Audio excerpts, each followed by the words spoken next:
Bom, enquanto está entrando gente, eu estou aprovando ainda. Eu vou só retomar o slide que estava na tela, tá? É uma noite de bate-papo com relação ao isolamento social e aos adolescentes. Nós temos a presença da psicóloga Amanda, que vai conversar com vocês. As perguntas serão feitas pelo chat e são anônimas, tá bem?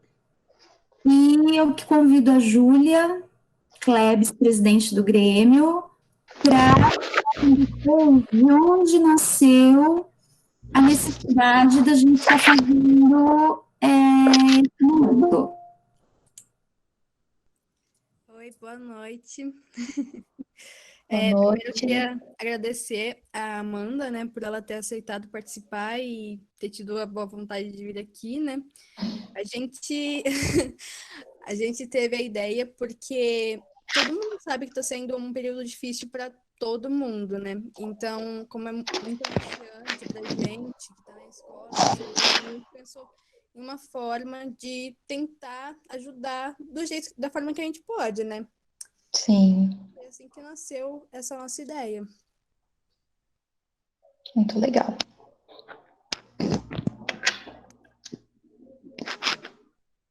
Então, eu convido a Amanda para se apresentar, enquanto eu vou aproveitar a entrada do pessoal, tá?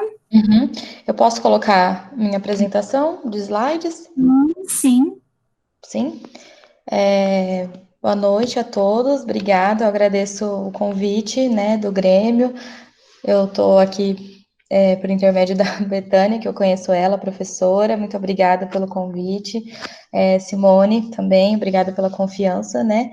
E a intenção eu vou apresentar alguns temas, algumas falas, de forma breve, porque o intuito hoje é conversar com vocês, né? Bater um papo mesmo, que espero que surjam dúvidas e se eu puder ajudá-los, né, vai ser muito legal.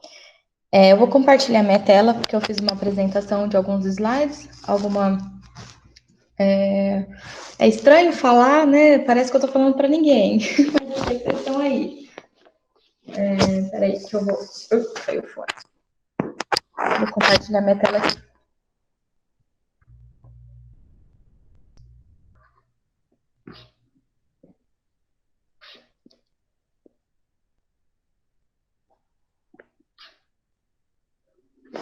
Deu certo, Simone?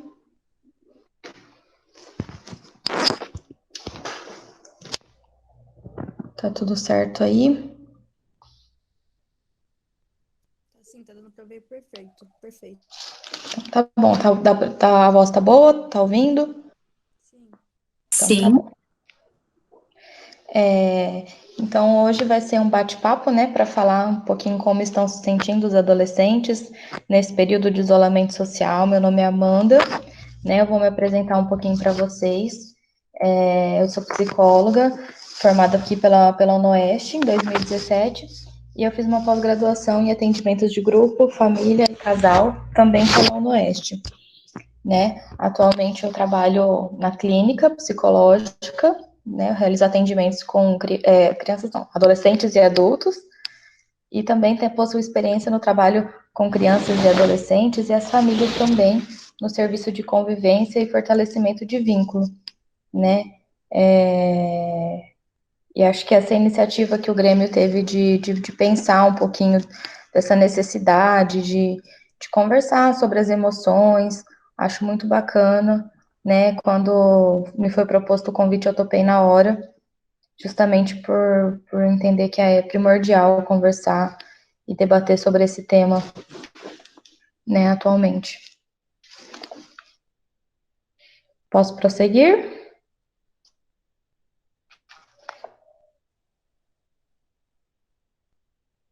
Sim. Então tá bom. Quem for entrando, aí vai, pra gente não se atrasar muito, tá bom? Para iniciar, né, a nossa discussão, eu trouxe para falar um pouquinho sobre a adolescência, né? Que a palavra adolescer vem do latim adolescere e significa crescer, desenvolver-se, tornar-se maior, atingir maturidade, né? Mas Essa fase, né, que é marcada por ser um período de transição, de transformações, transformações tanto biológicas, né, alterações hormonais, o corpo vai mudando, em relação à sexualidade, afetividade.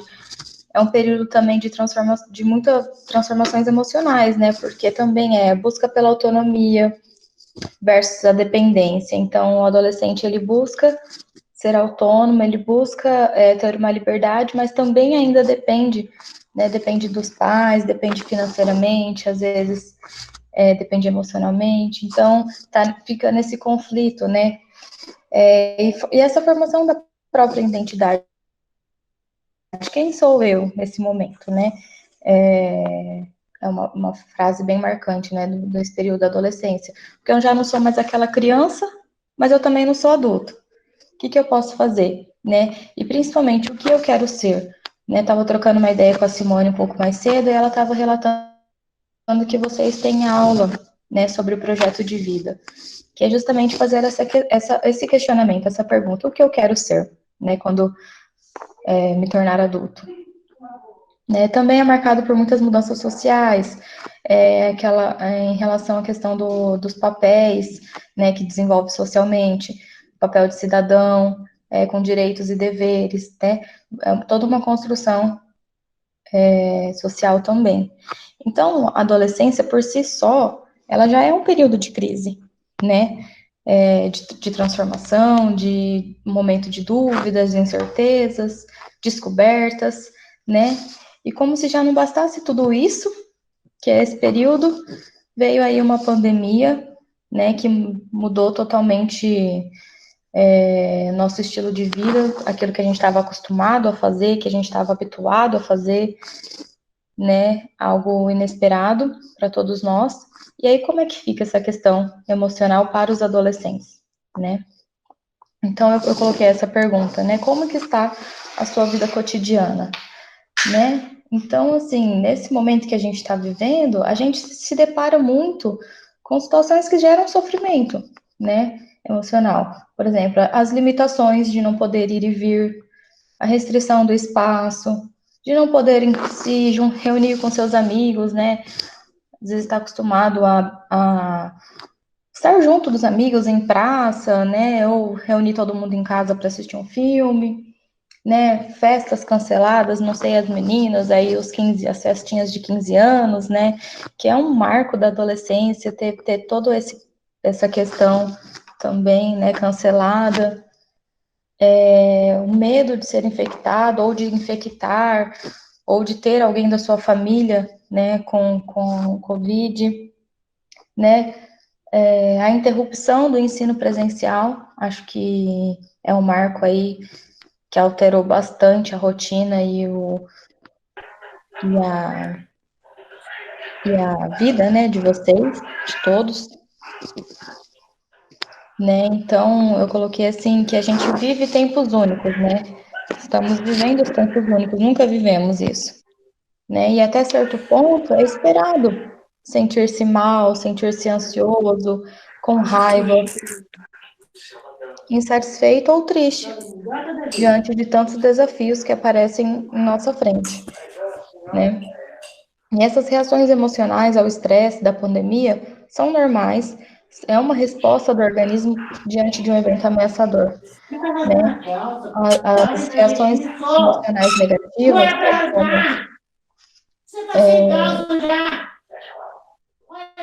tem alguém com o microfone ligado, parece. Tirou um pedaço daqui, ó. Agora? Poxa, pode ter sido essa, tava furada assim. Ele tem que rasgar toda aquela As que tem, reações né? emocionais, então, ao estresse da pandemia, né? Liga o fone. Deus me livre. Em relação às reações emocionais negativas, né? Porque todo mundo fala, é horrível sentir medo, é horrível sentir ansiedade, é horrível sentir dor. Realmente só que essas emoções, elas têm uma função, né? O medo tem uma função, a dor tem uma função para nós. Eles servem para a gente se proteger dos perigos, né, que existem. Se a gente não sentisse medo, por exemplo, do Covid, né, do coronavírus, a gente não se protegeria e a gente estaria muito mais suscetível a, a ser contaminado, né? Então, se a gente não sente dor, se o nosso corpo não sinaliza que alguma coisa não vai bem, a gente não iria se cuidar, não iria ao médico, não iria, né, se cuidar mesmo. Então, as emoções, elas servem também, essas reações, para nos sinalizar, né? Em relação à pandemia e aos eventos adversos inúmeros que acontecem no nosso dia a dia, a gente precisa aceitar que as adversidades ocorrem e que não é possível controlar a vida. A gente não tem o controle sobre a vida, né? O que a gente pode fazer é entender e tentar mudar a percepção que a gente tem em relação às adversidades, né? De não ficar só vendo a coisa pelo lado negativo e tentar aprender, né, com algo adverso, né?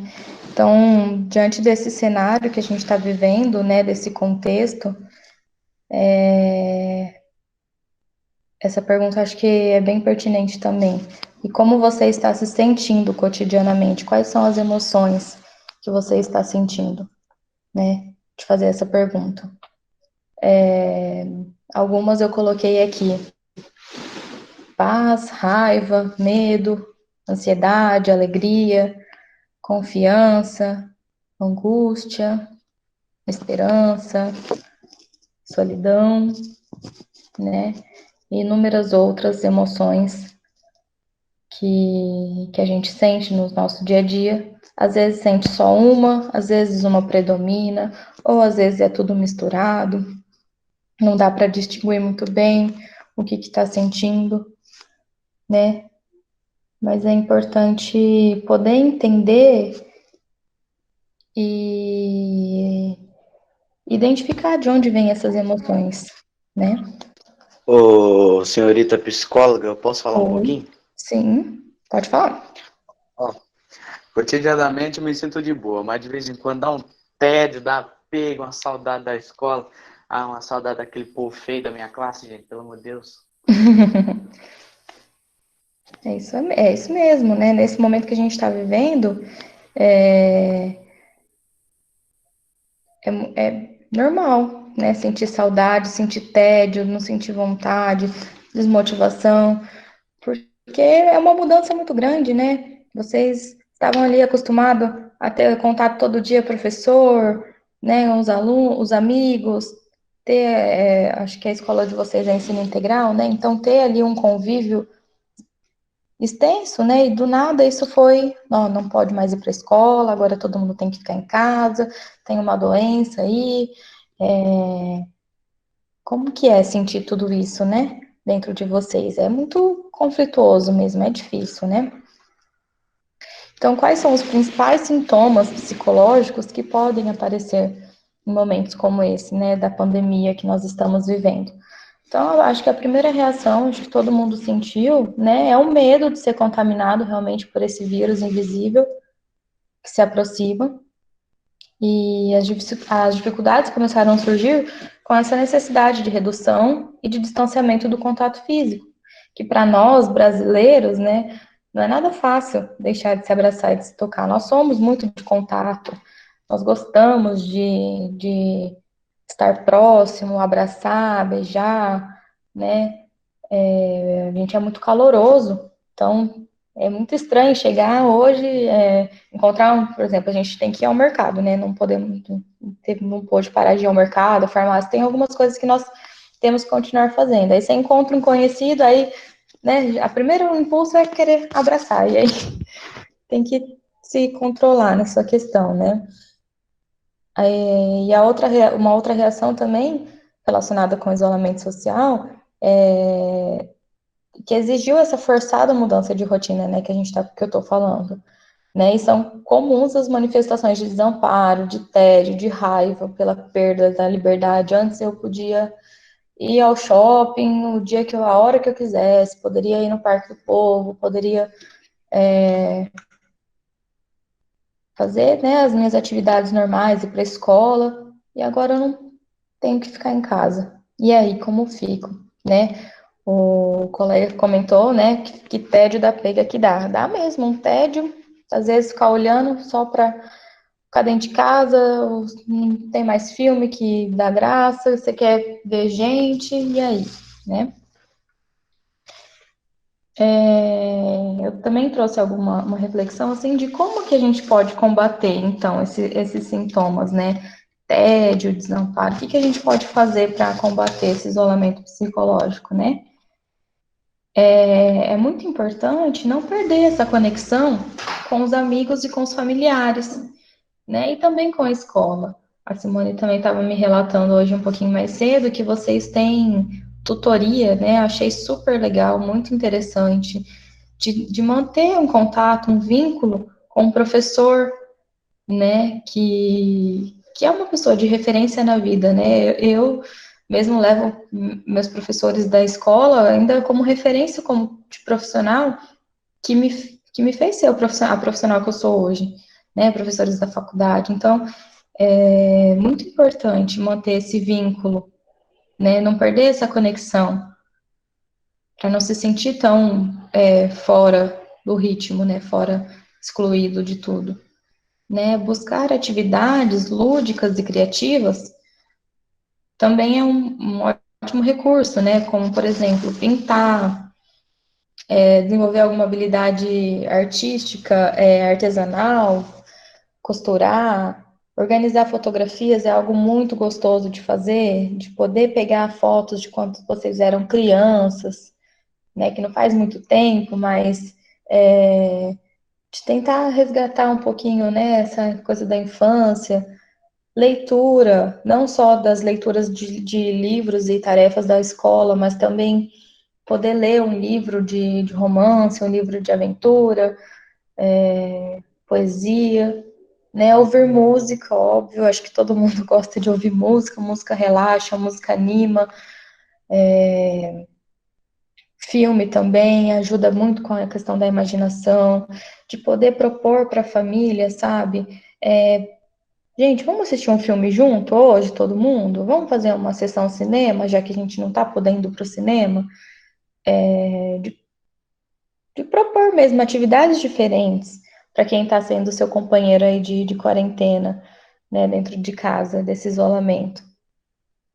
E depois poder fazer uma reflexão do filme, vamos escrever alguma coisa sobre o filme, vamos tirar uma foto diferente, né, de aproveitar esses momentos com a família. Manter uma atividade física super importante, nem que seja colocar o treino lá no YouTube, treinamento funcional, aí faz lá, super importante para ativar o cérebro, para vocês também terem disposição para continuar estudando, né, para não ficar com um corpo muito sedentário, não só para a questão estética, mas também para se sentir bem, para poder ter mais energia durante o dia, para não ficar só no celular, né? Coloquei essas várias imagens, né, de pessoas fazendo coisas que são para elas, né? Que a gente tem que buscar atividades e reservar um tempo para si, para identificar coisas que te trazem relaxamento. O que me faz bem, né? É ler um livro, é meditar, é tocar um instrumento musical, fazer um churrasco sozinho, né? Agora não pode juntar muita gente, mas ouvir uma música, fazer um crochê, assistir uma série, cuidar de plantas, né? Identificar mesmo quais as atividades que te trazem relaxamento, né? Prazer, quais atividades que te trazem bem-estar, que também é uma saída necessária para aliviar o clima, né? Que está muito tenso realmente. E assim poder prevenir discussões, né, desnecessárias, porque uma coisa que também vem aumentando bastante é a questão de discussões, brigas dentro de casa, porque tá todo mundo junto, né? Às vezes irmãos que iam para a escola separados, aí agora tem que ficar todo mundo em casa junto. Quem tem irmão mais novo criança em casa, né? Às vezes gera um ambiente, né, um pouco diferente do que estava habituado, mas por que não aproveitar disso e tentar fazer algo novo, né? Tentar aliviar o clima, né, com outras alternativas. E também ter o tempo sozinho.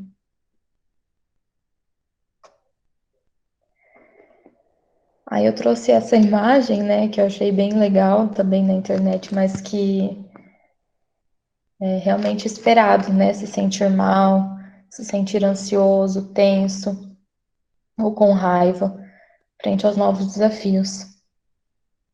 Mas é importante também identificar quando que tem um limite para que esses sentimentos que são normais não virem uma doença, né? É importante observar se se eu estou mais triste ou mais feliz durante meu dia. Se eu fico triste porque aconteceu alguma coisa ou se eu acordo triste,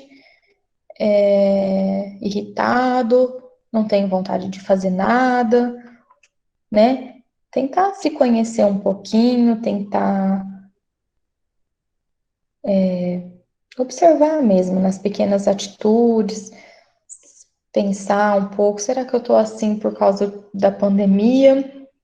Será que eu tô assim porque eu não tô indo para a escola e eu não tô com vontade de estudar?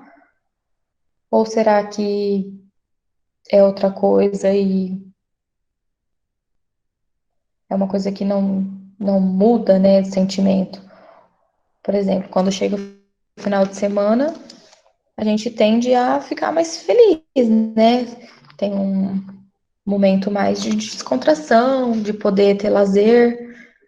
E se chega no final de semana e eu também tô triste, eu também tô com raiva, aí é um momento de ligar um sinalzinho amarelo, né, para verificar o que está acontecendo, né?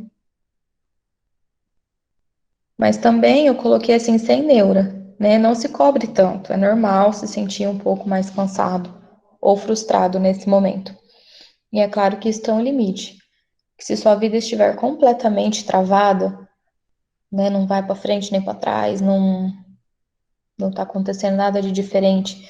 E se isso estiver te causando grandes aflições e sofrimento, te impedindo de realizar as tarefas do dia a dia, né?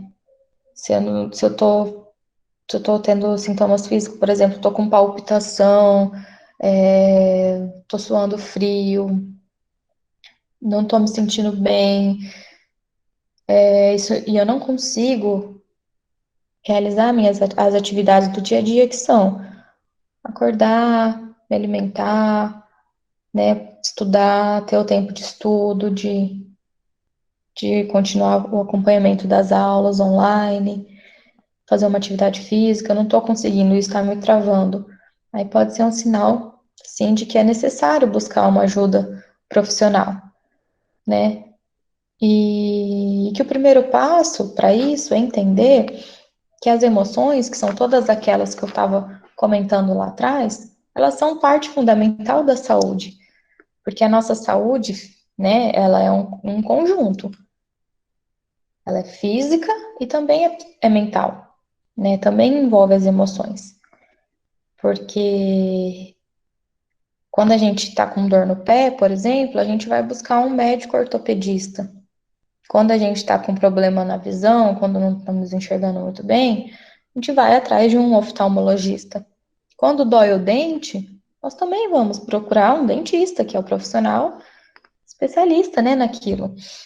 Então, por que que quando a gente está com algum problema em relação às emoções, quando tá difícil lidar sozinho, não tô conseguindo, já busquei várias alternativas, já vi meditação, já vi respiração, por que às vezes tem muita resistência em buscar uma ajuda psicológica ou um psiquiatra, né? A nossa sociedade ainda tem muito disso. Ah, só vai no psicólogo quem é louco. E não é assim, né? Porque cuidar da saúde mental é como cuidar de qualquer outra parte do nosso corpo, é totalmente, extremamente necessário, né, para a gente conseguir se desenvolver plenamente, para que consiga sonhar, para que tenha um plano de vida legal, um projeto que você consiga vislumbrar coisas boas para o seu futuro, né? Então é muito importante, sim, cuidar dessa parte emocional, né? Avaliar de onde vêm esses sentimentos, para você conseguir pensar nos seus objetivos futuros, no que você está estudando, né? Onde o meu estudo vai poder me levar, o que eu posso construir no futuro, né? Então é muito importante manter esse equilíbrio entre as coisas, né? E eu coloquei um alerta aqui, né? Acho que é também muito importante falar que a gente tem sempre que lembrar que a gente não pode medir a dor das outras pessoas pelas nossas próprias experiências, né? O que isso significa? Eu não posso julgar uma pessoa que está passando por algum momento difícil com base naquilo que foi para mim. Às vezes, né, as duas pessoas podem passar pela mesma situação, no caso é o que a gente está vivendo no momento, né? Tá todo mundo do mesmo jeito, né? Isolado, sem aula presencial, mas cada um sente aquilo de uma forma, de acordo com o que já viveu na sua vida, né? Então a gente não pode julgar as outras pessoas se um tá mais desanimado, porque não é a mesma fórmula para todo mundo, né? Então a gente também precisa entender que o que nos afeta não necessariamente não causa dor no sofrimento no outro. Às vezes uma pessoa reage de uma forma e outra pessoa reage de outra totalmente diferente. Nós precisamos respeitar, né? E ajudar naquilo que é possível ser ajudado, né? E se observar que está tendo alguma dificuldade no seu colega, como, né, a presidente do Grêmio aí começou falando, né, que identificou a necessidade de chamar um profissional para conversar, porque está percebendo que os colegas estão com algumas dificuldades, né? Então, antes de julgar o outro, por que não ajudar? Por que não abrir esse tema para todo mundo e ver que se a gente consegue trabalhar junto, né? E poder ter outra visão sobre isso. Também trouxe aqui algumas dicas para aumentar a concentração nos estudos nesse momento da pandemia, né? Que eu acho que estudar em casa é uma novidade para todo mundo, né? Todo mundo está acostumado a, desde criança, né? Muitos desde bebê, de criancinha, ir para creche, ir no pré-escola, então já tem aquela rotina, acordar, se trocar, sair, passar um tempo, período fora, retornar. E aí agora como que vai criar essa rotina dentro de casa, né? Então, é importante, na hora que você for falar, tá na hora da minha aula online, acho que é à tarde, né, o período. Acorda, tira o pijama, não fica de pijama para estudar, porque para o nosso cérebro ir reconhecendo, olha, estou acordando, troquei de roupa, agora eu posso me concentrar para estudar, né? Importante também abrir as janelas, sabe, gente? Não tentar estudar no escuro, com a janela fechada, deitado na cama, vixe, é um convite para dormir, né? Então, abre a janela. Quando a gente abre a janela e acende a luz, né? Deixa o vento entrar, a gente vence a preguiça, de dentro para fora, né? Então, a gente abre, deixa circular o vento, para que possa acordar, iluminar, né? Ajeita a postura na cadeira, não fique torto, não fique deitado, né? Espreguiça. Tenta fazer um cronograma de estudo semanal, sabe? No fim do domingo, quando você vai deitar, antes de deitar um pouco, você pensar dividir essa semana. Pega um caderno e coloca lá segunda, terça, quarta, quinta e sexta. O que eu vou ter de aula, né? O que eu posso estudar? Estuda um pouquinho de cada vez, porque se você começar a querer fazer tudo de uma vez, as atividades, vai ser mais desestimulador, assim, né? Vai dar mais preguiça. Então faz um pouco por dia para não deixar acumular tudo de uma vez. Sem uma mesa, se for possível, né? Se não tiver um computador, coloque no celular, tente equilibrar ele aí de alguma forma, né? Para o seu corpo, seu cérebro reconhecer que você está ali para estudar. Tente evitar distrações como celular, televisão, videogame, né? É difícil se concentrar quando tem distrações, quando você quer competir, parece, né? O estudo com a televisão, com a novela, com o videogame, com a série. É difícil, né? Encontre um ambiente tranquilo, se for no seu quarto ou na sala, né? Um ambiente tranquilo, de preferência em silêncio, quando possível. Se não for possível em silêncio, porque se vocês tiverem irmãos, né, em casa, pequenos, ou tiver muita gente junto, né, tenta colocar, quando não for aula online, né, se for para ler algum texto, alguma coisa, coloca alguma musiquinha. Tem no YouTube várias músicas para relaxar, para estudar, para tentar se concentrar naquele momento, né? E se alimente antes de começar a estudar. Parece bobo, né? Mas é muito importante, porque se a gente não se alimenta, a gente fica estressado, né? E aí você começa a estudar e estudar cansa, porque é uma atividade, né? E aí você vai querer levantar para comer, vai perder a concentração. Então, se alimente, toma água, né? Fique à vontade para poder se concentrar melhor, né?